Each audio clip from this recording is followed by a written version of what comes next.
Welcome to Clear Minds.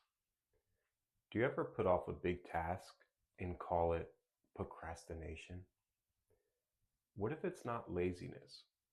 What if you're subconsciously running from a deeper fear? The fear that if you try and it doesn't work out, it means you are a failure. This isn't a time management problem. It's an emotion management problem. The feeling of being stuck is often your mind's strategy to protect you. But from what? For many of us, the fear of failure is powerful because we see it as a verdict of our character.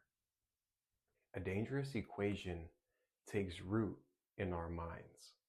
Performance equals ability, and ability equals worth. This is the breeding ground for imposter syndrome. That nagging feeling that you're a fraud. It doesn't matter how much you achieve, you feel you don't deserve it. If this sounds familiar, you're not alone. Some studies show that as high as 82% of people experience this. Often, the root of this fear isn't the task itself, but a hidden driver, perfectionism. Maladaptive perfectionists set impossibly high standards, which leaves them constantly self-critical. This often goes with a fixed mindset, the belief that you're either born talented or you're not.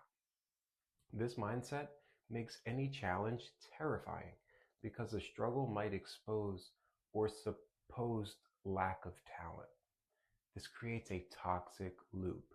You have a task, but you're afraid you won't do it perfectly, so you put it off. That avoidance brings temporary relief, but the longer you wait, the bigger the task seems, reinforcing the fear. It's a self-sabotage cycle where trying to avoid failure ironically guarantees you never get started. Sometimes the opposite is true. We fear success. Success brings visibility, more responsibility, and higher expectations. Our subconscious is wired for what's familiar. If success means stepping into a new, more visible role, your internal system might hit the brakes to keep you in the safe identity you're used to. You self-sabotage not because you don't want to exceed, but because you, on some level, success feels dangerous. If this is hitting home, that feeling of being caught between moving forward and being held back, then take a second to subscribe. We're all about exploring these psychological roadblocks to help you understand your own mind. So, how do we break this cycle? The answer is to reframe what failure means. This starts with separating your identity from your results. You are not your outcomes. The most powerful way to do this is to see failure not as an endpoint, but as a data point. When you treat a setback as information, it loses its emotional power. It's a lesson, not a judgment. Thomas Edison famously said of his work on the light bulb, "I have not failed. I just found 10,000 ways that won't work." He saw every failure as a step forward. This is the core of a growth mindset.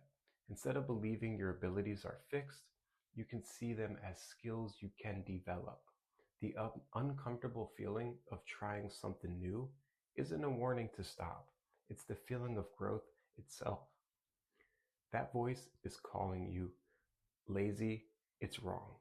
Your procrastination is likely a defense mechanism. It's not a character flaw. By understanding its roots, perfectionism, imposter syndrome, or a fear of success, you can rewrite your story. Start by swapping the phrase "I failed" with "I learned." Remember that courage isn't the absence of fear, it's moving forward in spite of it. Failure isn't the opposite of success, it's part of the journey.